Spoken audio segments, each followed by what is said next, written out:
ഷാങ്യു യാൻഷിങ്ങിനെയും കൊണ്ട് അവളുടെ വീട്ടിലേക്കാണ് പോയത്. ശിയേഷിയും അവർക്ക് കൂടെ തന്നെ ഉണ്ടായിരുന്നു. അവൻ വീടെത്തിയപ്പോൾ വണ്ടിയിൽ നിന്ന് ഇറങ്ങാനായിട്ട് അവരെ ചെന്ന് വിളിക്കുന്നുണ്ട്. അങ്ങനെ പുറത്ത് നിൽക്കുന്ന സമയത്ത് അകത്തുനിന്ന് യാൻഷിങ് ഷാങ്യുവിനോട് നീ എന്താണ് ഇങ്ങനെ കാണിക്കുന്നത്, എനിക്ക് നിന്നെ ശരിക്കും മിസ് ചെയ്യുന്നുണ്ട് എന്നൊക്കെ പറയുന്നത് അവൻ കേൾക്കുന്നുണ്ട്. അവൻ വിചാരിച്ചത് യാൻഷിങ്ങിന് എന്തോ കാര്യമായിട്ട് പരിക്കേറ്റിട്ടുണ്ട്, അതുകൊണ്ടാണ് ഇങ്ങനെയൊക്കെ പറയുന്നതെന്നാണ്. അതുകൊണ്ട് ഇവനെ അകത്തേക്ക് കൊണ്ടുവന്ന സമയത്ത് ബാവോയും സംഘത്തിനോടും അവിടെ കാവൽ നിൽക്കാൻ പറഞ്ഞിട്ട് അവനൊരു ഡോക്ടറെ വിളിക്കാൻ പോകാൻ തയ്യാറെടുക്കുന്നുണ്ട്. പക്ഷേ ബാവോയ്ക്കൊക്കെ ഇതെന്താണ് പ്രശ്നമെന്ന് മനസ്സിലായിരുന്നു. അതുകൊണ്ട് തന്നെ അവർ ശിയേഷിയെ പിടിച്ചു നിർത്തിയിട്ട് ഇതിന് ഡോക്ടർ വന്നിട്ടൊന്നും കാര്യമില്ല, ഇത് കുറച്ച് സമയം കഴിയുമ്പോൾ ശരിയായിക്കോളൂ എന്നൊക്കെ ശിയേഷിയെ പറഞ്ഞ് മനസ്സിലാക്കാൻ ശ്രമിക്കുന്നു. പക്ഷേ ശിയേഷിക്ക് ആകെ ഫൈറ്റ് ചെയ്യാൻ മാത്രമേ അറിയുള്ളൂ എന്നാണ് തോന്നുന്നത്. ഈ കാര്യങ്ങളെക്കുറിച്ചൊന്നും യാതൊരു അറിവില്ല. ബാവോ 2-3 തവണ രഹസ്യമായിട്ട് അവനോട് കാര്യം പറഞ്ഞ് മനസ്സിലാക്കാൻ ശ്രമിക്കുന്നുണ്ട്. പക്ഷേ അവന് എന്തായാലും ഇതുവരെ കത്തിയിട്ടില്ല. ഇനി നടക്കാൻ പോകുന്നത് എന്താണെന്ന് ബാവോയ്ക്ക് അറിയാമായിരുന്നതുകൊണ്ട് അവൻ അവരുടെ റൂമിന് പുറത്തായിട്ട് കുറച്ച് പ്രായമുള്ള 3-4 സെർവൻസിനെ അറേഞ്ച് ചെയ്ത് നിർത്താൻ കൂടെയുള്ളവരോട് പറയുന്നു. പിന്നെ ശിയേഷിയെ വിളിച്ച് മറ്റൊരു ഭാഗത്തേക്ക് കൊണ്ടുപോകുന്നുണ്ട്. അകത്ത് ഷാങ്യു യാൻഷിങ്ങിനെ അവിടെയുള്ള ബാത്ടബിൽ ഇറക്കിയിട്ട് അവനെ തണുപ്പിക്കാനുള്ള ശ്രമത്തിലായിരുന്നു. പക്ഷെ ഒരു രക്ഷയില്ല. അവൾ പിടിച്ചു മാറ്റും തോറും കാന്ത അടുക്കുന്നത് പോലെ അവൻ പിന്നെയും അവളുടെ അടുത്തേക്ക് നിന്നുകൊണ്ട് അവളെ കിസ് ചെയ്യാനൊക്കെ ശ്രമിച്ചുകൊണ്ടിരിക്കുകയാണ്. 2-3 തവണ ഷാങ്യു അവനെ പിടിച്ച് മാറ്റാൻ ശ്രമിക്കുന്നുണ്ട്. അവൻ പിന്നെയും വന്നപ്പോൾ അവസാനം അവളവനെ പിടിച്ചു നിർത്തിയിട്ട് നിനക്ക് ഞാൻ ആരാണ് എന്ന് അറിയാമോ എന്ന് ചോദിക്കുന്നു. നീ ഷാങ്യു ആണ് എന്ന് അവൻ പറഞ്ഞപ്പോൾ പിന്നെ അവൾ എതിർത്ത് നിൽക്കാതെ അങ്ങോട്ട് നിന്ന് അവനെ കിസ് ചെയ്യുന്നുണ്ട്. പിന്നെന്താണ് നടക്കുന്നതെന്നൊക്കെ എല്ലാവർക്കും അറിയാലോ. പുറത്ത് നിന്ന് ബാവോയും ബാക്കിയുള്ളവരും ഒക്കെ ഇത് കാണുന്നുണ്ടായിരുന്നു. അകത്ത് ലൈറ്റ് ഉള്ളതുകൊണ്ട് ഇവർക്ക് പുറത്ത് നിന്നുകൊണ്ട് ആ നിഴൽ കണ്ട് എന്താണ് നടക്കുന്നതെന്ന് നന്നായിട്ട് അറിയാം. ശിയേഷി ബാവോ എത്ര പറഞ്ഞിട്ടും അത് കേൾക്കാതെ ഒരു കൊട്ടാര വൈദ്യനെയൊക്കെ വിളിച്ചുകൊണ്ട് വന്നിട്ടുണ്ടായിരുന്നു. അയാളും പുറത്ത് നിന്ന് ഇത് വാച്ച് ചെയ്യുകയാണ്. കാര്യങ്ങൾ ഇത്രയൊക്കെ ആയപ്പോൾ ഇനിയിപ്പോൾ എൻ്റെ ആവശ്യമുണ്ടെന്ന് തോന്നുന്നില്ല എന്ന് പറഞ്ഞ് അയാൾ തിരികെ പോകാൻ തുടങ്ങുന്നു. പക്ഷേ ശിയേഷി അപ്പോഴും ഡോക്ടർ മാർക്കസിനെ ചെക്ക് ചെയ്തില്ലല്ലോ, പിന്നെ എങ്ങനെയാണ് അസുഖം മനസ്സിലാവുന്നതെന്നൊക്കെ ചോദിച്ച് അദ്ദേഹത്തെ പിടിച്ചു നിർത്തുന്നുണ്ട്. നീയാണോ ഡോക്ടർ അതോ ഞാനാണോ എന്ന് അയാൾ ചോദിച്ചപ്പോൾ പിന്നെ അവന് ഉത്തരം കിട്ടുന്നില്ല. അങ്ങനെ ഡോക്ടർ അവിടെ നിന്ന് പോകുന്നുണ്ട്. നിന്നോട് ഡോക്ടറെ വിളിക്കേണ്ടെന്ന് ഞാൻ അപ്പോഴേ പറഞ്ഞില്ലേ എന്ന് ചോദിച്ച് ബാവ അവനെ പിന്നെയും വഴക്ക് പറയുന്നു. അപ്പോഴേക്കും അകത്തെ ലൈറ്റൊക്കെ അണഞ്ഞിട്ടുണ്ടായിരുന്നു. മാനുവും മൻഹായും കൂടി അവരുടെ റൂമിനടുത്തേക്ക് പോകുന്നത് കണ്ടിട്ട് ബാവ അവരെ വഴക്ക് പറഞ്ഞ് അവിടെ നിന്ന് വിളിച്ചുകൊണ്ട് പോകുന്നുണ്ട്. എന്തായാലും ഇങ്ങനെ ഒരു കണ്ടീഷനിലാണെങ്കിലും ഷാങ്യുവിൻ്റെയും യാൻഷിങ്ങിൻ്റെയും വെഡ്ഡിങ് നൈറ്റ് അങ്ങനെ ഇവിടെ ആഘോഷിക്കുന്നു. ഗ്രാൻഡ് ട്യൂട്ടർ ലീ അന്ന് രാത്രി തന്നെ ഷിയെ ചെന്ന് കണ്ട് തൻ്റെ ഭാഗത്ത് നിന്ന് ഇങ്ങനെ ഒരു പിഴവ് സംഭവിച്ചതിന് സോറി പറയുന്നു. പിന്നെ ലീഹ്വാൻ കാരണമാണല്ലോ ഇന്നത്തെ പ്ലാൻ എല്ലാം പാളിപ്പോയത്. അതിന് ലീഹ്വാന് വേണ്ടിയും അയാൾ മാപ്പ് പറയുന്നുണ്ട്. ലീഹ്വാൻ്റെ കാര്യത്തിൽ ആദ്യം ഷീ ദേഷ്യപ്പെടുന്നുണ്ടെങ്കിലും പിന്നെ അയാൾ ഇങ്ങനെ സോറിയൊക്കെ പറഞ്ഞപ്പോൾ തൽക്കാലം അവൻ ക്ഷമിക്കാൻ തയ്യാറാവുന്നു. പിന്നെ ഈ ഒരു പ്ലാൻ പാളിയെങ്കിലും താൻ വേറൊരു പണി ഒപ്പിച്ചിട്ടുണ്ട്. ടൈഗർ ടാലി ഷാങ്യുവിൻ്റെ അടുത്തെത്തുന്നതിന് വേണ്ടി താൻ വേണ്ടത് ചെയ്തിട്ടുണ്ട് എന്ന് അവൻ പറയുന്നു. അപ്പോൾ ഷിയാനെ കൊണ്ട് ആ ടൈഗർ ടാലി അങ്ങനെ എടുപ്പിച്ചതൊക്കെ അവൻ അറിഞ്ഞുകൊണ്ട് തന്നെ ആയിരുന്നു. അടുത്ത ദിവസം രാവിലെ ആദ്യം ഉണർന്നത് യാൻഷിങ്ങാണ്. ഉണർന്നപ്പോൾ ഇങ്ങനെയൊക്കെ സംഭവിച്ചതിൽ അവൻ ശരിക്കും ഹാപ്പി ആവുന്നു. അവൻ ഷാങ്യുവിൻ്റെ പുറത്തേക്ക് തന്നെ കിടന്നുകൊണ്ട് പിന്നെയും മയങ്ങുന്നുണ്ട്. അങ്ങനെ മയങ്ങുന്ന കൂട്ടത്തിൽ അവൻ അവൻ്റെ അമ്മയെ സ്വപ്നം കാണുന്നു. ആദ്യം കുട്ടിക്കാലത്ത് അവനും അമ്മയും കൂടി ഒസ്മാൻ സ്ത്രീയുടെ ചുവട്ടിൽ നിന്ന് അതിൻ്റെ പൂക്കൾ ശേഖരിക്കുന്നതൊക്കെയാണ് അവൻ സ്വപ്നം കണ്ടത്. പിന്നെ അമ്മ തനിച്ച് ഇപ്പോഴത്തെ അവൻ്റെ അടുത്തേക്ക് വരുന്നതും അവൻ സ്വപ്നം കാണുന്നു. സ്വപ്നത്തിലാണെങ്കിലും അവൻ അമ്മയെ തൊടുന്നൊക്കെയുണ്ട്. അവസാനം അമ്മയൊന്ന് കാണാൻ പറ്റിയല്ലോ എന്ന് അവൻ കരഞ്ഞുകൊണ്ട് പറയുന്നു. നിന്നെ സ്നേഹിക്കുകയും മനസ്സിലാക്കുകയും ചെയ്യുന്ന ഒരാളിപ്പോൾ നിന്റെ കൂടെ ഉണ്ടല്ലോ, അതുകൊണ്ട് എനിക്കിനി സമാധാനത്തെ പോകാമെന്ന് അമ്മ അവൻ്റെ കണ്ണുനീർ തുടച്ചുകൊണ്ട് പറയുന്നുണ്ട്. പിന്നെ മുന്നിലിരിപ്പുണ്ടായിരുന്ന ഉസ്മാന്തസ് കേക്ക് അവൻ്റെ മുന്നിലേക്ക് നീക്കി വെച്ചിട്ട് എനിക്ക് ഏറ്റവും പ്രിയപ്പെട്ടത് ഇതാണ് എന്ന് മറന്നു പോകരുതെന്ന് അവനോട് പ്രത്യേകം പറയുന്നുണ്ട്. അത്രയും ആയപ്പോഴേക്കും അവൻ സ്വപ്നത്തിൽ നിന്ന് ഞെട്ടി ഉണരുന്നു. അവനിങ്ങനെ ഞെട്ടി ഉണരുന്നത് ഷാങ്യുവും അറിയുന്നുണ്ട്. അങ്ങനെ അവളും ഉണരുന്നു. എന്തു പറ്റിയെന്ന് ചോദിച്ചപ്പോൾ താൻ ചെറുപ്പത്തിലെ ഒരു കാര്യം സ്വപ്നം കണ്ടതാണ് എന്ന് അവൻ പറയുന്നു. ഷാങ്യുവിനെ സമാധാനിപ്പിക്കാനായിട്ട് അവൻ്റെ മുഖത്തെ തലോടിയപ്പോൾ അവനെ കയ്യിൽ പിടിച്ചൊന്നുമ്മ വെച്ചിട്ട് ഞാനിപ്പോൾ നിന്നോട് ഇങ്ങനെ പെരുമാറിയത് മര്യാദകേടായിപ്പോയി. ഈ പ്രശ്നങ്ങളൊക്കെ ഒതുങ്ങി കഴിയുമ്പോൾ നമ്മുടെ വിവാഹം നല്ല രീതിയിൽ തന്നെ ഞാൻ നടത്തും എന്ന് അവൻ വാക്ക് കൊടുക്കുന്നു. നീ എന്നോട് മോശമായിട്ടൊന്നും പെരുമാറിയിട്ടില്ല. പിന്നെ നമ്മുടെ വിവാഹം ഓൾറെഡി കഴിഞ്ഞതല്ലേ, അന്നത്തെ ചടങ്ങും അത്ര മോശമൊന്നും ആയിരുന്നില്ലല്ലോ, അതോ നീ അത് സീരിയസ് ആയി എടുത്തിട്ടില്ലേ എന്ന് അവൾ ചോദിക്കുന്നു. ഞാനത് സീരിയസ് ആയിട്ട് തന്നെയാണ് എടുത്തിരിക്കുന്നത്. അന്ന് വാക്ക് തന്നതുപോലെ നിന്റെ മാട്രിലോക്കൽ ഹസ്ബൻഡായിട്ട് ഈ ജീവിതകാലം മുഴുവൻ കഴിയാൻ ഞാൻ തയ്യാറാണ് എന്ന് അവൻ പറയുന്നുണ്ട്. ഇവിടെ വന്നതിന് ശേഷം ഓരോ പ്രശ്നങ്ങൾക്ക് പുറകിലായി ഓരോന്ന് വന്നുകൊണ്ടിരിക്കുകയാണ്. ഇപ്പോൾ എനിക്ക് അച്ഛൻ്റെ പേര് എത്രയും പെട്ടെന്ന് ക്ലിയർ ചെയ്തിട്ട് ഇവിടെ നിന്ന് തിരികെ ലിനാനിലേക്ക് പോയി അവിടെ സ്വസ്ഥമായി കഴിയണമെന്നാണ് ആഗ്രഹമെന്ന് ഷാങ്യു പറയുന്നു. പിന്നെ ഇന്നലെ രാത്രി നടന്ന സംഭവം അത്ര നിസാരമല്ലെന്ന് തോന്നുന്നെന്നും അവൾ പറയുന്നുണ്ട്. വിഷമിക്കേണ്ട, അതിനൊക്കെ ഞാനൊരു പ്ലാൻ റെഡിയാക്കിയിട്ടുണ്ട് എന്ന് പറഞ്ഞ് അവൻ അവളെ സമാധാനിപ്പിക്കുന്നു. പ്രിൻസസിനും അടുത്ത ദിവസം രാവിലെയാണ് ബോധം വീഴുന്നത്. പ്രിൻസസ് ഉണരുന്ന സമയത്ത് സുൻ അവളുടെ അടുത്ത് തന്നെ ഇരിപ്പുണ്ട്. അവനെ കണ്ടപ്പോൾ പ്രിൻസസ് അവനെ കെട്ടിപ്പിടിച്ച് കരയാൻ തുടങ്ങുന്നു. ഇന്നലെ ഞാൻ കരുതിയത് ഇനി ഒരിക്കലും നിന്നെ കാണാൻ പറ്റില്ലെന്നായിരുന്നു. ഞാൻ ഇന്നലെ മരിക്കുമെന്ന് കരുതിയതാണ് എന്നൊക്കെ പറഞ്ഞ അവൾക്ക് അറിഞ്ഞപ്പോൾ കുഴപ്പമില്ല, ഇപ്പോൾ എല്ലാം ശരിയായല്ലോ എന്ന് പറഞ്ഞ് അവൻ സമാധാനിപ്പിക്കുന്നു. പിന്നെ അവൾക്ക് മരുന്ന് കൊടുക്കുന്നുണ്ട്. ഇന്നലെ രാത്രി അവൻ സ്വന്തം സേഫ്റ്റി പോലും നോക്കാതെയാണല്ലോ ആ തീക്കുള്ളിലേക്ക് അവളെ രക്ഷിക്കാനായി കയറിയത്. അങ്ങനെ എന്തിനാണ് ചെയ്തതെന്ന് ചോദിച്ച് അവൾ അവനെ വഴക്ക് പറയുന്നുണ്ട്. കരഞ്ഞുകൊണ്ടാണ് അവളൊരു പരാതി പോലെ ഇതൊക്കെ പറയുന്നത്. സുന്ന അവളെ സമാധാനിപ്പിക്കുന്നു. നീ ഇപ്പോൾ ഒത്തിരി വീക്കാണ്, അതുകൊണ്ട് ഇങ്ങനെ കരയാതെ റെസ്റ്റ് എടുക്കാൻ അവൻ പറയുന്നുണ്ട്. ഇത്രയും കാലം ഞാൻ പേടിച്ച് എൻ്റെ ഫീലിങ്സിനൊക്കെ അടക്കി വെച്ചിരിക്കുകയായിരുന്നു. പക്ഷേ ഇന്നലത്തോടെ ഞാനൊരു കാര്യം തീരുമാനിച്ചു. ഇനി എന്തായാലും ഞാൻ നിന്നെ ആർക്കും വിട്ടുകൊടുക്കുകയില്ല. ഞാൻ എപ്പോഴും നിൻ്റെ കൂടെ തന്നെ ഉണ്ടാവുമെന്ന് അവൻ പറയുന്നു. പ്രിൻസസ് സന്തോഷത്തോടെ അത് സമ്മതിക്കുന്നുണ്ട്. ഷാങ്യു എന്ന പകലൊന്ന് മയങ്ങുന്ന സമയത്ത് അവളുടെ അച്ഛൻ ലോർഡ് ഷാങ്ഷിൻ്റെ മുന്നിൽ ടൈഗർ ടാലിയുമായി ചെന്ന് സൈന്യത്തെ വിട്ടു നൽകണമെന്ന് സഹായം ആവശ്യപ്പെടുന്നത് സ്വപ്നം കാണുന്നുണ്ട്. അയാൾ കൊണ്ടുവന്നിരിക്കുന്ന ടൈഗർ ടാലി ഫേക്കാണ് എന്ന് പറഞ്ഞ് ലോർഡ് ഷാങ്ഷിന് സഹായം നൽകാൻ വിസമ്മതിക്കുകയായിരുന്നു. ഫേക്ക് അല്ല, ഒറിജിനൽ തന്നെയാണ് എന്ന് വേശലിൻ കൺവിൻസ് ചെയ്യിക്കാനൊക്കെ ശ്രമിക്കുന്നുണ്ടെങ്കിലും അയാൾ അത് വിശ്വസിക്കാൻ തയ്യാറാവുന്നില്ല. ഇത് സ്വപ്നം കണ്ട് ഷാങ്യു ഞെട്ടി ഉണരുന്നു. യാൻഷൻ എഴുന്നേറ്റ് പോയി എന്ന് അവൾ അപ്പോഴാണ് അറിയുന്നത്. അപ്പോഴേക്കും ഒരു സെർവൻ്റ് അകത്തേക്ക് വന്നിട്ട് ബാവു കുറേ സമയമായിട്ട് അവളെ വെയിറ്റ് ചെയ്ത് എന്തോ അത്യാവശ്യ കാര്യം പറയാനായിട്ട് നിൽക്കുന്നുണ്ട്. ഉണർന്നു കഴിയുമ്പോൾ അത്യാവശ്യമായിട്ട് അങ്ങോട്ട് ചെല്ലണമെന്ന് പറഞ്ഞിരിക്കുകയാണ് എന്നൊക്കെ പറയുന്നത്. ഷാങ്യു പെട്ടെന്ന് റെഡിയായി ബാബുയുടെ അടുത്തേക്ക് ചെല്ലുന്നു. ഷിയൻഷ്യൻ കൊടുത്തയച്ച കത്ത് അവിടെ കിട്ടിയിട്ടുണ്ടായിരുന്നു. അത് അവൾ തന്നെ വായിക്കാവുള്ളൂ എന്നുള്ളതുകൊണ്ട് ബാബു അവളെ വെയിറ്റ് ചെയ്യുകയായിരുന്നു. ഷിയൻഷ്യൻ അതെടുത്ത് വായിക്കുന്നു. എനിക്ക് കുഴപ്പമൊന്നുമില്ല, ഞാൻ സേഫാണ് എന്നാണ് ഷിയൻഷ്യൻ അതിൽ എഴുതിയിരുന്നത്. പിന്നെ അവൾ കൊടുത്തയച്ച ആ ടൈഗർ ടാലിയും ഷാങ്യു കാണുന്നു. ഇതെങ്ങനെ ഇവിടെ കിട്ടിയെന്ന് ഷാങ്യു അമ്പരപ്പോടെ ചോദിക്കുന്നുണ്ട്. ഇത് ഒരു സെർവൻ്റാണ് കഴിഞ്ഞ ദിവസം ഇവിടെ എത്തിച്ചത്. പക്ഷേ ഇവിടെ എത്തിയപ്പോഴേക്കും അവർ മരിക്കാറായിരുന്നു. അവരുടെ കരച്ചിൽ കേട്ടുകൊണ്ട് പുറത്തേക്ക് ഇറങ്ങി നോക്കിയ കാവൽക്കാരാണ് ഇത് കണ്ടത് എന്നൊക്കെ ബാബു അവളെ അറിയിക്കുന്നു. അവർ ചെന്നപ്പോഴേക്കും ആ സെർവൻറ്റ് മരിക്കുകയും ചെയ്തിരുന്നു. താനിപ്പോൾ കണ്ട സ്വപ്നവും ഈ ടൈഗർ ടാലിയുമായിട്ട് കണക്ട് ചെയ്തതാണല്ലോ. സ്വപ്നം കണ്ടു കഴിഞ്ഞ ഉടനെ ഇങ്ങനെ ടൈഗർ ടാലി മുന്നിലെത്തിയത് ദൈവം ഈ സത്യമെല്ലാം തെളിയിക്കാൻ ആഗ്രഹിക്കുന്നതുകൊണ്ടായിരിക്കുമോ എന്ന് ഷാങ്യു ചിന്തിക്കുന്നുണ്ട്. അപ്പോഴാണ് അവളെ കാണാനായിട്ട് ഷിസാൻ എന്നൊരു ലേഡി അവിടെ വന്ന് ആവശ്യപ്പെടുന്നുണ്ട് എന്നൊരു കാവൽക്കാരനെ അറിയിക്കുന്നത്. ഷിസാനെ ബാബോയ്ക്കും അറിയാമല്ലോ. അതുകൊണ്ട് ഷാങ്യുവിൻ്റെ സേഫ്റ്റിയെക്കുറിച്ച് ഓർത്ത് പേടിച്ചിട്ട് ഞാനും കൂടി വരാമെന്ന് ബാബു പറയുന്നെങ്കിലും അതിൻ്റെ ആവശ്യമില്ല, ഞാൻ തനിച്ച് പോയിക്കോളാമെന്ന് ഷാങ്യു പറയുന്നുണ്ട്. ഷിയാൻ താൻ കൊടുത്തയച്ച കത്തും ടൈഗർ ടാലിയുമൊക്കെ ഷാങ്യുവിൻ്റെ കയ്യിൽ കിട്ടിക്കാണുമോ എന്നൊക്കെ ചിന്തിച്ചിരിക്കുന്ന സമയത്താണ് ഷീ അവളുടെ അടുത്തേക്ക് എന്നിട്ട് നീ കൊടുത്തയച്ച ടൈഗർ ടാലി ഷാങ്യുവിൻ്റെ കയ്യിൽ എത്തിക്കഴിഞ്ഞു എന്ന് അവളോട് പറയുന്നത്. അപ്പോഴാണ് അവൻ ഇതിനെപ്പറ്റി അറിയാമായിരുന്നു എന്ന് ഷിയാന് മനസ്സിലാവുന്നത്.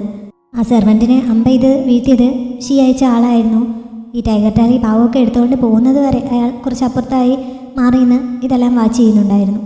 അവൻ അന്ന് കുടിച്ച് ബോധമില്ലാതെ കിടക്കുകയായിരുന്നില്ല, മറിച്ച് എല്ലാം അറിഞ്ഞുകൊണ്ട് തന്നെയാണ് കിടന്നിരുന്നതെന്ന് അറിഞ്ഞപ്പോൾ ഷിയാൻ ശരിക്കും പേടിക്കുന്നുണ്ട്. ഷിയാളുടെ അടുത്തേക്ക് അവളെ പിടിച്ച് എഴുന്നേൽപ്പിച്ചിട്ട് ഓരോ തവണയും നീ എന്നെ വിട്ടുപോകില്ല, എനിക്കൊപ്പം കാണും എന്ന് ഞാൻ വിശ്വസിച്ച് തോന്നുമ്പോഴേക്കും നീ ഇങ്ങനെ എന്തെങ്കിലും ഒപ്പിക്കും. എൻ്റെ പ്രണയം ഇത്രയ്ക്ക് ചീപ്പാണോ എന്നവൻ ചോദിക്കുന്നു. നിൻ്റേത് പ്രണയമല്ല, ഒരുമാതിരി ഓബ്സെഷനാണ്. നിനക്ക് എന്നെ കൺട്രോൾ ചെയ്യണമെന്ന് മാത്രമേ ഉള്ളൂ എന്ന് ഷിയാൻ അവനെ എതിർത്ത് തന്നെ പറയുന്നുണ്ട്. എൻ്റെ കൂടെ നിന്നില്ലെങ്കിൽ നിനക്ക് ഇവിടുത്തെ രാജ്ഞിയാവാൻ പറ്റില്ല എന്നവൻ പറഞ്ഞപ്പോൾ എനിക്ക് രാജ്ഞിയാവാൻ ഒട്ടും ആഗ്രഹമില്ല. നീ ഇല്ലെങ്കിൽ എനിക്ക് സമാധാനമായിട്ട് ജീവിക്കാമെന്ന് പറഞ്ഞിട്ട് അവൾ അവിടെ നിന്ന് പോകാൻ തുടങ്ങുന്നുണ്ട്. പക്ഷേ ഷീ അവളെ അടുത്തേക്ക് പിടിച്ചിട്ട് അവളുടെ കഴുത്തിന് പിടിച്ച് ഞെക്കി കൊല്ലാൻ തുടങ്ങുന്നു. അവൻ തന്നെ കൊല്ലില്ല എന്നുള്ള വിചാരത്തിൽ നിനക്ക് ധൈര്യമുണ്ടെങ്കിൽ എന്നെ കൊല്ലാൻ ചെയ്യാൻ വെല്ലുവിളിക്കുന്നുണ്ട്. പക്ഷേ ഇത്തവണ ഷീ ശരിക്കും അവളുടെ കഴുത്ത് ഞെരിച്ച് അവളെ കൊല്ലാൻ ഒരുങ്ങുന്നുണ്ട്. പിന്നെ പെട്ടെന്ന് ബോധം വന്നതുപോലെ അവൻ പിടിവിട്ടിട്ട് നീ എന്നെ വിട്ടു പോകാതിരിക്കാനായിട്ട് ഞാൻ എന്താണ് ചെയ്യേണ്ടതെന്നൊക്കെ അവൻ വീണ്ടും അവളോട് ചോദിക്കുന്നുണ്ട്. നീ ഒന്നും ചെയ്യണ്ട, എനിക്ക് നിന്നെ വിട്ട് എന്നേക്കുമായിട്ട് ഇവിടെ നിന്ന് രക്ഷപ്പെട്ടാൽ മതിയെന്നാണ് ആഗ്രഹമെന്ന് അവൾ തീർത്ത് പറയുന്നു. അതോടെ അവളെ പൂട്ടിയിടാനായിട്ട് നിർബന്ധിതനാവുകയാണ്. നീ എന്നെക്കൊണ്ട് നിർബന്ധിച്ച് ചെയ്യിക്കുകയാണ് എന്ന് പറഞ്ഞ് അവൻ ഒരു വിലങ്ങ് പോലത്തെ ചങ്ങല കൊണ്ടുവരുന്നുണ്ട്. എന്നിട്ട് അതിൻ്റെ ഒരറ്റം അവളുടെ കയ്യിലും മറ്റേ അറ്റം അവൻ്റെ കയ്യിലും ഇടുന്നു. എന്നിട്ട് പൂട്ടിയ ശേഷം എൻ്റെ താക്കോലെടുത്ത് കുളത്തിൽ എറിയുകയും ചെയ്യുന്നുണ്ട്. ഈ ചങ്ങല പൊട്ടിക്കാനൊന്നും പറ്റില്ല, അത്രയ്ക്ക് ബലമുള്ള ഇരുമ്പോണ്ട് ഉണ്ടാക്കിയതാണ്. ഇനി ഒരിക്കലും നമ്മളെ തമ്മിൽ വേർപിരിക്കാൻ ആർക്കും പറ്റില്ല എന്ന് ആ സൈക്കോ പറയുന്നു. ഷിയാൻ ഇതോടെ ആകെ പേടിക്കുന്നുണ്ട്. ഇനി അവൾക്ക് ഒരു തരത്തിലും രക്ഷപ്പെടാൻ പറ്റാത്ത അവസ്ഥയാണ്. ഷാങ്യു ഈ സമയം സിഷാൻ ഇരിക്കുന്നിടത്തേക്ക് ചെല്ലുന്നുണ്ട്. ഷിസാൻ അവളെ കണ്ടു കഴിഞ്ഞപ്പോൾ തന്നെ സുയാൻ സിംഗ് കൊടുത്തയച്ച ആ ടൈഗർ ടാലി എടുത്ത് അവൾക്ക് നൽകുന്നു. ഇത് തരാൻ വേണ്ടിയാണ് ഞാൻ വന്നതെന്നും അവൾ പറയുന്നുണ്ട്. എന്നിട്ട് അവിടെ പൊതിഞ്ഞു വെച്ചിട്ടുണ്ടായിരുന്ന സുയാൻ സിംഗിൻ്റെ തല ഷാങ്യുവിൻ്റെ മുന്നിൽ തുറന്നു വെച്ച് കാണിക്കുന്നു. അത് കാണിച്ചാൽ ഷാങ്യു അവളെ വിശ്വസിക്കും എന്ന് പറഞ്ഞുകൊണ്ടായിരുന്നല്ലോ അവൻ തലയർത്ത് അവളുടെ കയ്യിൽ കൊടുത്തത്. ഷിയെ നശിപ്പിക്കണമെന്ന ആഗ്രഹത്തോടെയാണ് അവനിത് തന്നയച്ചത് എന്നും ഷിസാൻ അവളോട് പറയുന്നുണ്ട്. അപ്പോൾ പിന്നെ നിൻ്റെ ആഗ്രഹം എന്താണെന്ന് ഷാങ്യു അവളോട് ചോദിക്കുന്നു. ഞാനിനി എന്താഗ്രഹിക്കാനാണ്? മുമ്പ് ഞാൻ വിചാരിച്ചിരുന്നത് എൻ്റെ ബ്രദറിനെ കൊന്ന നിന്നോടും ഞങ്ങളുടെ സംഗീതം മുഴുവനായി തകർത്ത ഷിയേഷിങ്ങിനോടും പ്രതികാരം ചെയ്യണമെന്നായിരുന്നു. പക്ഷേ ഇന്ന് എനിക്കൊരു കാര്യം മനസ്സിലായി, ഈ പ്രതികാരത്തിനൊന്നും ഒരു അവസാനവുമില്ല. ഇത് തുടങ്ങിക്കഴിഞ്ഞാൽ പിന്നെ ഇങ്ങനെ നീണ്ടു പോയിക്കൊണ്ടേയിരിക്കും. അതുകൊണ്ട് ഇങ്ങനെയുള്ള കാര്യങ്ങളിലൊന്നും ഇടപെടാതെ സ്വസ്ഥമായി ജീവിക്കണമെന്നാണ് ഞാൻ വിചാരിക്കുന്നത് എന്ന് സിഷാൻ പറയുന്നു. അവൾ പറഞ്ഞു ഇരുന്നതിന് മുമ്പ് തന്നെ സുയാൻ സിംഗിൻ്റെ തല അവൾ കൊണ്ടുപോയിക്കോളാൻ ഷാങ്യു പറയുന്നുണ്ട്. എന്നിട്ട് അവൻ്റെ ബോഡി മുഴുവനായി തന്നെ സംസ്കരിക്കാനും പറയുന്നു. ഷിസാൻ സന്തോഷത്തോടെ അതുമെടുത്തുകൊണ്ട് അവിടെ നിന്ന് പോകാൻ തുടങ്ങിയപ്പോൾ ഇന്നിങ്ങനെ ഇവിടെ വന്ന് ആ ടൈഗർ ടാലി തന്നതിന് ഷാങ്യു അവൾക്ക് നന്ദി പറയുന്നു. പിന്നെ അവൾക്ക് തടസ്സമൊന്നുമില്ലാതെ യാത്ര ചെയ്യുന്നതിന് വേണ്ടിയിട്ട് പുതിയൊരു ട്രാവൽ പെർമിറ്റ് റെഡിയാക്കി നൽകാമെന്നും ഷാങ്യു പറയുന്നുണ്ട്. ഷാങ്യുവിനോട് മുമ്പ് അവൾ കാണിച്ച തേക്കുള്ള പ്രത്യുപകാരമാണ് അതെന്നും ഷാങ്യു എടുത്തു പറയുന്നു. പിന്നെ ഇവർക്കിടയിൽ കുറച്ച് ഇഷ്യൂസൊക്കെ ഉണ്ടായിരുന്നല്ലോ, അത് ഈ പ്രശ്നങ്ങളെല്ലാം ഒതുക്കിയ ശേഷം അടുത്ത തവണ കാണുമ്പോൾ ഡീൽ ചെയ്തോളാമെന്നും ഷാങ്യു പറയുന്നുണ്ട്. അന്ന് വരെ നീ ജീവിച്ചിരിക്കട്ടെ എന്ന് ആശംസിച്ചിട്ട് ഷിസാൻ അവിടെ നിന്ന് പോകുന്നു. ഷാങ്യുവിന് അവളെ ഇങ്ങനെ ജീവനോടെ വിട്ടയച്ചതിൽ സന്തോഷം തന്നെയാണ്. 2 ടൈഗർ ടാലിയും ഇപ്പോൾ ഷാങ്യുവിൻ്റെ കയ്യിൽ കിട്ടിയിരിക്കുകയാണല്ലോ. അതോടെ അവളുടെ അച്ഛൻ കൊണ്ടുപോയത് ഫേക്കായിട്ടുള്ള ടൈഗർ ടാലി അല്ല, ശരിക്കുള്ളത് തന്നെയാണ് എന്ന് അവൾക്ക് ബോധ്യപ്പെട്ടിരിക്കുന്നു. അവൾ യാൻഷിങ്ങിനെ ഇത് കാണിക്കുന്നുണ്ട്. ലോർഡ് ഷാങ്ഷിനാണ് ചതിച്ചിരിക്കുന്നതെന്ന് ഇവർക്കിപ്പോൾ മനസ്സിലാവുന്നു. എന്തിനാണ് അയാൾ അന്ന് അങ്ങനെ ചെയ്തത്? അതുകൊണ്ട് എൻ്റെ അച്ഛൻ എത്ര കാലമാണ് ഇങ്ങനെ നാണക്കേട് സഹിച്ച് ജീവിക്കേണ്ടി വന്നത്, എന്നിട്ടും അവസാനം കൊല്ലപ്പെടേണ്ടി വന്നില്ലേ? ആ 1,00,000 സൈനികരുടെ മരണത്തിൻ്റെ ഉത്തരവാദിത്തം മുഴുവൻ എൻ്റെ അച്ഛൻ്റെ തലയിൽ ഇരിക്കുകയില്ലേ എന്നൊക്കെ ഷാങ്യു വിഷമത്തോടെ പറയുന്നുണ്ട്. തൻ്റെ അച്ഛൻ്റെ നിരപരാധിത്വം ജനങ്ങളുടെ മുന്നിൽ തെളിയിക്കണമെന്നും അവൾ പറയുന്നു. ഇപ്പോൾ അവളുടെ കയ്യിലുള്ള ഈ ടൈഗർ ടാലി മാത്രം ഉപയോഗിച്ച് അത് തെളിയിക്കാൻ കഴിയില്ല. വെയ്യാനാണ് ഇതിനെല്ലാം പിന്നിലെന്ന് ബോധ്യപ്പെടുത്താൻ വേറെയും തെളിവുകൾ ആവശ്യമാണ്. പക്ഷേ മറ്റ് തെളിവുകളൊന്നും ഇപ്പോൾ ആരുടെയും മുന്നിലില്ല. ആകെ ഉണ്ടായിരുന്ന ദൃക്സാക്ഷിയായ മെയ്ഡ് കഴിഞ്ഞ ദിവസം കൊട്ടാരത്തിലുണ്ടായ ആ തീപിടുത്തത്തിൽ കൊല്ലപ്പെട്ടിരിക്കുന്നു. പിന്നുണ്ടായിരുന്ന ദൃക്സാക്ഷികളെല്ലാം വെയ്യാൻ്റെ ആൾക്കാർ എന്നേ കൊന്നു കഴിഞ്ഞു എന്നൊക്കെ യാൻഷിങ് അവളോട് പറയുന്നു. ആ കൊല്ലപ്പെട്ട സെർവൻറ്റിൻ്റെ മാസ്റ്ററായിരുന്ന കൺസോർട്ടുമായിട്ട് വെയ്യാൻ എന്ത് റിലേഷൻഷിപ്പ് ആയിരുന്നുവെന്ന് ഷാങ്യു അവനോട് ചോദിക്കുന്നുണ്ട്. അവർ തമ്മിലൊരു അഫെയർ ഉണ്ടായിരുന്നുവെന്ന് റൂമറുണ്ട്. പക്ഷേ അതിനെക്കുറിച്ച് അറിയാവുന്ന ആരും ഇപ്പോൾ അവിടെ ഇല്ല. അതുകൊണ്ട് അത് നമുക്ക് പ്രൂവ് ചെയ്യാൻ പറ്റില്ല എന്ന് അവൻ പറയുന്നു. ഇപ്പോഴത്തെ രാജാവിന് അതിനെപ്പറ്റി അറിയാമോ എന്ന് ഷാങ്യു ചോദിക്കുന്നുണ്ട്. ഇനി രാജാവിന് അറിയാമെങ്കിൽ തന്നെ വെയ്യാൻ്റെ മുന്നിൽ അത് പറയാനുള്ള ധൈര്യം എന്തായാലും രാജാവിന് കാണുകയില്ല. അതുകൊണ്ട് അയാളെ വിശ്വസിക്കാൻ പറ്റില്ല. ഈ ഒരു അവസ്ഥയിൽ വെയ്യാനെ കൊണ്ട് സത്യമെല്ലാം സമ്മതിപ്പിക്കാനായിട്ട് ഫോഴ്സ് ഉപയോഗിക്കാൻ മാത്രമേ വഴിയുള്ളൂ. അയാളെ എനിക്ക് 20 വർഷത്തിൽ കൂടുതലായിട്ട് അറിയാമെന്നല്ലേ. അയാളുടെ സ്വഭാവം വെച്ചിട്ട് അയാൾ ഓൾറെഡി ഒരു റെബല്യൻ തുടങ്ങിയിട്ടുണ്ടായിരിക്കാനാണ് സാധ്യത എന്നൊക്കെ യാൻഷിങ് പറയുന്നു. അതിന് വേണ്ടിയിട്ട് മുഴുവൻ ഷിയെ ആർമിയെയും ഇങ്ങോട്ട് വിളിപ്പിക്കുന്നുണ്ട് എന്നും അവൻ അവളെ പറഞ്ഞ് സമാധാനിപ്പിക്കുന്നുണ്ട്. കാര്യങ്ങൾ ഇങ്ങനെ കൈവിട്ട് പോകുന്ന രീതിയിലേക്ക് എത്തുകയാണ് എന്ന് വെയ്യാനും അറിയാമായിരുന്നു. അതുകൊണ്ട് അയാൾ കുറച്ച് കഴിഞ്ഞ് നടത്താമെന്ന് വിചാരിച്ചിരുന്ന കാര്യങ്ങൾ കുറേ നേരത്തെ ആക്കാമെന്ന് ഇപ്പോൾ തീരുമാനിച്ചിരിക്കുകയാണ്. അതുകൊണ്ട് അയാളുടെ സൈന്യത്തെയും എത്രയും പെട്ടെന്ന് തലസ്ഥാന നഗരിയിലേക്ക് വിളിപ്പിക്കാൻ അയാൾ ഓർഡർ നൽകുന്നുണ്ട്. അത് മാത്രമല്ല ഷാങ്യു വെയ്ഷിലിൻ എന്ന ട്രൈറ്ററുടെ മകളാണ് എന്നുള്ള ന്യൂസ് സ്പ്രെഡ് ചെയ്യാനും അയാൾ ഓർഡർ നൽകുന്നു. അങ്ങനെ ഷാങ്യുവിൻ്റെ അച്ഛനെക്കുറിച്ചുള്ള ന്യൂസ് സിറ്റിയിലാകെ പരക്കുന്നുണ്ട്. ഇനി ഷാങ്യുവിന് അത് ഫേസ് ചെയ്യാനല്ലാതെ വേറെ വഴിയില്ല. ഇതിന് പിന്നിലെ സത്യം പുറത്തു കൊണ്ടുവരുന്നതിന് വേണ്ടിയിട്ട് രാജാവിന് മുന്നിൽ ഒരു അപ്പീൽ നൽകുന്നതിനായിട്ട് അവൾ അവിടുത്തെ പെറ്റീഷൻ ഡ്രം മുഴക്കാനായി പോകുന്നു.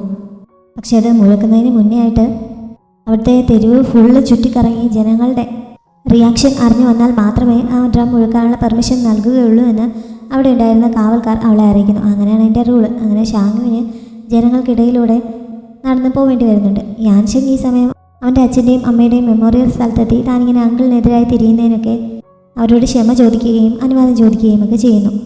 തെരുവിലൂടെ പോവുകയായിരുന്ന ഷാങ്യുവിനെ അവൾ ട്രൈറ്റർ വെയ്ഷിലിൻ്റെ മകളാണ് എന്ന് പറഞ്ഞ് ജനങ്ങൾ ഉപദ്രവിക്കാൻ തുടങ്ങുന്നുണ്ട്.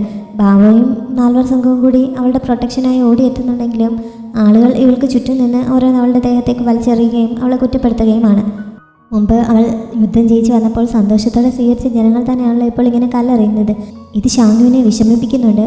പിന്നെ ഒരു തവണ എന്തോ കൊണ്ട് അവളുടെ നെറ്റി കുറച്ച് മുറിയുകയും ചെയ്യുന്നു. ആരാണിത് ചെയ്തതെന്ന് ചോദിച്ച് ബാവോയും കൂട്ടരും ജനങ്ങളുടെ നേരെ തിരിയുന്നുണ്ടെങ്കിലും ഷാങ്യു അവരെ തടഞ്ഞിട്ട് എൻ്റെ അച്ഛൻ നിങ്ങൾ പറയുന്നത് പോലെ ട്രൈറ്റർ അല്ല, അദ്ദേഹം ചതിക്കപ്പെട്ടാണ് എന്നൊക്കെ പറയുന്നുണ്ട്. പക്ഷേ ആളുകൾ അത് വിശ്വസിക്കാൻ തയ്യാറാവുന്നില്ല. അപ്പോഴേക്കും ലീഹാൻ കുറച്ച് സൈനികരെയും കൊണ്ട് അങ്ങോട്ടേക്ക് വന്ന് ഈ ആളുകളെയൊക്കെ മാറ്റുന്നുണ്ട്. എന്നിട്ട് പറഞ്ഞു കേട്ടാലും സത്യം തന്നെയാണെന്ന് നിങ്ങൾക്ക് വല്ല ബോധ്യമുണ്ടോ എന്ന് ചോദിച്ച് ആളുകളെ അവൻ വഴക്ക് പറയുന്നു. പിന്നെ ഷാങ്യുവിൻ്റെ പ്രൊട്ടക്ഷന് വേണ്ടിയിട്ട് അവനും അവളുടെ കൂടെ ചെല്ലാൻ തയ്യാറാവുന്നുണ്ട്. അങ്ങനെ അവരെല്ലാവരും ഒരുമിച്ചാണ് ആ സിറ്റി മുഴുവൻ ചുറ്റിക്കറങ്ങുന്നത്. സിറ്റി മുഴുവൻ ചുറ്റിയ ശേഷം അവസാനം അവൾ ആ പെറ്റീഷൻ ഡ്രമ്മിൻ്റെ സ്ഥലത്തേക്ക് എത്തുന്നു. പിന്നെ അങ്ങോട്ട് അവൾ തനിച്ചാണ് പോകുന്നത്. അങ്ങോട്ടേക്ക് കയറി കഴിഞ്ഞാൽ പിന്നെ ഒരു തിരിച്ചുവരവ് ഉണ്ടാവില്ല. അതുകൊണ്ട് നന്നായി ആലോചിച്ചിട്ട് തന്നെയാണ് പോകുന്നതെന്ന് ബാവോ ഒരിക്കൽ കൂടി അവളോട് ചോദിക്കുന്നുണ്ട്. പക്ഷേ ഷാങ്യു എല്ലാം തീരുമാനിച്ചുറപ്പിച്ചിട്ടായിരുന്നു. ബാവോ അവളുടെ കയ്യിൽ പിടിച്ച് നിർത്തിയിരിക്കുകയാണല്ലോ. ലീഹാനെ കൈ പിടിച്ച് മാറ്റിയിട്ട് അവളെ വിട്ടേക്കാൻ പറയുന്നുണ്ട്. അങ്ങനെ ഷാങ്യു തനിച്ചാണ് പിന്നെ മുന്നോട്ട് പോകുന്നത്. അവൾ ആ പെറ്റീഷൻ ഡ്രമ്മിൻ്റെ മുന്നിലെത്തിയപ്പോൾ അടുത്ത റൂളിനെ പറ്റി അവിടെ ഉണ്ടായിരുന്ന കാവൽക്കാർ പറയുന്നുണ്ട്. ഇവളിപ്പോൾ ഇവിടെ അപ്പീൽ കൊടുക്കുന്ന കാര്യം കള്ളമാണ് എന്ന് തെളിയുകയാണെങ്കിൽ അവളുടെ തല ഇറക്കും. അങ്ങനെയാണ് റൂൾ. അതൊക്കെ അറിഞ്ഞിട്ട് തന്നെയാണോ അത് ചെയ്യാൻ പോകുന്നതെന്ന് അവർ ചോദിക്കുന്നു. ഷാങ്യു അത് അറിഞ്ഞുകൊണ്ട് തന്നെയായിരുന്നു വന്നത്. അങ്ങനെ റൂൾസ് എല്ലാം അറിഞ്ഞ ശേഷം അവരുടെ പെർമിഷനോടെ തന്നെ അവൾ ആ ഡ്രം മുഴക്കാൻ തുടങ്ങുന്നുണ്ട്. ഡ്രമ്മിൻ്റെ ശബ്ദം കേട്ടപ്പോൾ തന്നെ ആരാണ് അടിക്കുന്നതെന്ന് ചോദിച്ച് രാജാവാകെ പേടിക്കുന്നു. ഷാങ്യു ആണ് എന്ന് അറിഞ്ഞപ്പോൾ വെയ്യാനെ ഡീൽ ചെയ്യുന്നതിന് വേണ്ടിയിട്ടുള്ള ഷാങ്യുവിൻ്റെയും യാൻഷിങ്ങിൻ്റെയും പണിയാണിതെന്ന് രാജാവിന് മനസ്സിലാവുന്നുണ്ട്. അവർ തമ്മിൽ ഇത് തീർത്താൽ പോരെ, എന്നെ ഇതിൻ്റെ ഇടയിലേക്ക് വലിച്ചിരിക്കുന്നത് എന്തിനാണ് എന്നൊക്കെ രാജാവ് പേടിയോടെ പറയുന്നു. വെയ്യാൻ്റെ നേതൃത്വത്തിൽ കുറച്ച് സൈനികർ ഈ സമയം അങ്ങോട്ടേക്ക് പുറപ്പെടുന്നുണ്ടായിരുന്നു. യാൻഷിങ് ആണെങ്കിൽ അമ്മയുടെ മെമ്മോറിയൽ ടേബിളിന് മുമ്പിൽ വെച്ചിട്ടുണ്ടായിരുന്ന ആ ഓസ്മാന്തസ് കേക്കിൻ്റെ ബോക്സ് എടുത്തുകൊണ്ട് വന്ന് അത് പൊടി തുടക്കുകയൊക്കെ ചെയ്യുകയാണ്. മുമ്പ് വെയ്യാൻ തന്നെ അവൻ്റെ അമ്മയ്ക്ക് ഗിഫ്റ്റ് ചെയ്ത ആ ബോക്സ് ആ മെമ്മോറിയൽ സ്ഥലത്ത് തന്നെ വെച്ചിട്ടുണ്ടായിരുന്നു. അതാണ് അവൻ എടുത്ത് വെച്ച് തുടയ്ക്കുന്നത്. അവൻ്റെ അമ്മ അവസാനമായി ഉണ്ടാക്കിയ കേക്കും അതിൽ തന്നെ ഉണ്ടായിരുന്നു. അതൊക്കെ അഴുകി തുടങ്ങിയെങ്കിലും ഇപ്പോഴും ഒരു ഓർമ്മയ്ക്കായി സൂക്ഷിച്ചിരിക്കുകയാണ്. അങ്ങനെ തുടയ്ക്കുന്ന കൂട്ടത്തിൽ അതിനുള്ളിൽ ഒരു ബോക്സ് കൂടി ഉണ്ട് എന്ന് അവന് മനസ്സിലാവുന്നു. അങ്ങനെ അവനത് തുറന്ന് നോക്കിയപ്പോൾ അവിടെ ഒരു കത്തിരിക്കുന്ന അവൻ കാണുന്നു. വെയ്യാൻ്റെ ലവറായിരുന്ന റോങ്ങിൻ വെയ്യാൻ അയച്ച കത്തായിരുന്നു അത്. വെയ്യാൻ യുദ്ധത്തിന് പോയ സമയത്താണ് ഈ കത്തയച്ചിരിക്കുന്നത്. അവൻ യുദ്ധമൊക്കെ ജയിച്ച് തിരികെ വരുമ്പോഴേക്കും താൻ മരിച്ചിട്ടുണ്ടാവും. അടുത്ത ജന്മത്തിലെങ്കിലും നമുക്ക് ഒരുമിക്കാൻ സാധിച്ചാൽ മതിയായിരുന്നു. അടുത്ത ജന്മത്തിൽ നീ ഒരു സാധാരണക്കാരനായി ജനിച്ച് നിന്റെ ഒപ്പം ജീവിക്കാനാണ് ഞാൻ ആഗ്രഹിക്കുന്നത്. ഇതെൻ്റെ അവസാനത്തെ ലെറ്ററാണ് എന്നൊക്കെയായിരുന്നു ആ കത്തിലുണ്ടായിരുന്നത്. യാൻഷിങ്ങിൻ്റെ അച്ഛൻ യുദ്ധത്തിൽ കൊല്ലപ്പെട്ട ശേഷം അവൻ്റെ അമ്മ ഈ കത്ത് കണ്ടിട്ടുണ്ടായിരുന്നു. അങ്ങനെ ഈ കത്ത് കണ്ടുകൊണ്ട് തൻ്റെ സഹോദരൻ യുദ്ധഭൂമിയിൽ നിന്ന് തിരികെ വന്നതാണ് തൻ്റെ ഭർത്താവും ബാക്കി സൈനികരുമൊക്കെ കൊല്ലപ്പെടാൻ കാരണമെന്ന് അവർക്ക് അന്ന് തന്നെ മനസ്സിലായിരുന്നു. അതവരെ ആകെ തളർത്തുകയും ചെയ്യുന്നുണ്ട്. അങ്ങനെയാണ് അവർ ജീവനെടുക്കാൻ തീരുമാനിച്ചത്. അവർ ജീവനോടെ ഇരിക്കുകയാണെങ്കിൽ ചിലപ്പോൾ തെളിവുകൾ നശിപ്പിക്കുന്നതിന് വേണ്ടിയിട്ട് വെയ്യാൻ അവരെയും അവരുടെ മകനെയും കൊന്നുവന്നിരിക്കും. അപ്പോൾ താൻ മരിക്കുകയാണെങ്കിൽ തൻ്റെ മകനെ പ്രൊട്ടക്റ്റ് ചെയ്യണമെന്നുള്ള ഒരു ബോധം വെയ്യാൻ ഉണ്ടാവട്ടെ എന്ന് കരുതിയിട്ടാണ് അവർ അങ്ങനെ ആത്മഹത്യ ചെയ്തത്. യാൻഷിങ്ങിന് ഇപ്പോഴാണ് അമ്മ എന്തുകൊണ്ടാണ് അങ്ങനെ ചെയ്തതെന്നൊക്കെ മനസ്സിലാവുന്നത്. ഷാനു ഡ്രം മുഴക്കാൻ തുടങ്ങിയിട്ട് കുറേ സമയമായിട്ടും രാജാവ് ഇതുവരെ പ്രതികരിക്കാതെ ഇരിക്കുകയാണ്. അവസാനം പ്രിൻസസ് അവൻ്റെ അടുത്തേക്ക് ചെല്ലുന്നുണ്ട്. ഇങ്ങനെ ആരെങ്കിലും പെറ്റീഷൻ ഡ്രം മുഴക്കി കഴിഞ്ഞാൽ പെട്ടെന്ന് തന്നെ കൊട്ടാരം സഭ വിളിച്ചു കൂട്ടി അവർക്ക് പറയാനുള്ള പരാതി കേൾക്കണമെന്നാണ് നിയമം. രാജാവ് എന്താണ് അത് ചെയ്യാത്തതെന്ന് ചോദിച്ച് പ്രിൻസസ് രാജാവിനെ കുറ്റപ്പെടുത്തുന്നു. രാജാവ് അതിന് മറുപടി പോലും പറയാതെ തലകുനിച്ചിരിക്കുകയാണ്. കഴിഞ്ഞ ദിവസം യാൻഷിങ്ങിനെ ട്രാപ്പിലാക്കാൻ വേണ്ടി രാജാവ് ഉണ്ടാക്കിയ കുരുക്ക് കാരണം പ്രിൻസസിന് ജീവൻ വരെ നഷ്ടപ്പെടേണ്ടതായിരുന്നല്ലോ. അതിനുള്ള കണക്ക് ഞാൻ ഇതുവരെ ചോദിച്ചില്ല. ഇപ്പോൾ ഒരു രാജാവിൻ്റെ അധികാരം കാണിച്ച് ഷാങ്യുവിൻ്റെ അച്ഛൻ്റെ പേര് ക്ലിയർ ചെയ്യാൻ സഹായിക്കുകയാണെങ്കിൽ ഇക്കാര്യം ഞാൻ മറക്കാൻ തയ്യാറാണ് എന്ന് പ്രിൻസസ് അവനോട് പറയുന്നു. അപ്പോഴും അദ്ദേഹം അതിന് തയ്യാറാവാതെ പേടിച്ചിരിക്കുന്നതുകൊണ്ട് എന്നും ഇങ്ങനെ ഒരു പപ്പറ്റ് രാജാവായിരിക്കാനാണോ ആഗ്രഹിക്കുന്നതെന്ന് പ്രിൻസസ് അവനോട് ചോദിക്കുന്നു. അത് കേട്ടപ്പോൾ രാജാവിന് എവിടേക്കോ ആത്മവീര്യം സ്ട്രൈക്ക് ചെയ്യുന്നുണ്ട്. അങ്ങനെ ചാടി എഴുന്നേറ്റിട്ട് ഷാങ്യുവിനെ ഒരു ഓഡിയൻസിനായി വിളിക്കാനും പെട്ടെന്ന് തന്നെ കൊട്ടാരം സഭ വിളിച്ചു കൂട്ടാനും രാജാവ് ഓർഡർ നൽകുന്നു. അങ്ങനെ മന്ത്രിമാരെല്ലാം എത്തുന്നുണ്ട്. കൊട്ടാരം സഭ കൂടുകയും ഷാങ്യു തൻ്റെ പരാതി രാജാവിന് മുന്നിൽ അറിയിക്കുകയും ചെയ്യുന്നുണ്ട്. ഈശ്വരൻ 17 വർഷം മുമ്പ് ഫ്രെയിം ചെയ്യപ്പെട്ടതാണ്. അദ്ദേഹത്തിൻ്റെ നിരപരാധിത്വം തെളിയിക്കുന്നതിന് വേണ്ടിയിട്ടാണ് ഞാനിങ്ങനെ എൻ്റെ ജീവൻ റിസ്കിലാക്കി ഇങ്ങോട്ടേക്ക് വന്നിരിക്കുന്നതെന്ന് പറഞ്ഞ് കയ്യിലുണ്ടായിരുന്ന ടൈഗർ ടാലികൾ രാജാവിന് നൽകുന്നു. ടൈഗർ ടാലി ഒറിജിനൽ തന്നെയായിരുന്നു. ലോർഡ് ഷാങ്ഷനാണ് അദ്ദേഹത്തെ ചതിച്ചത്. എൻ്റെയും യാൻഷിങ്ങിൻ്റെയും കുടുംബം ശരിക്കും ചതിക്കപ്പെടുകയാണ് ചെയ്തത് എന്നൊക്കെ ഷാങ്യു അറിയിക്കുന്നു. അവളെ പറയുന്നത് സത്യം തന്നെയാണെന്ന് തെളിയുകയാണെങ്കിൽ എന്ത് ശിക്ഷയാണ് കുറ്റവാളികൾക്ക് നൽകണമെന്ന് അവൾ ആഗ്രഹിക്കുന്നതെന്ന് രാജാവ് അവളോട് ചോദിക്കുന്നു.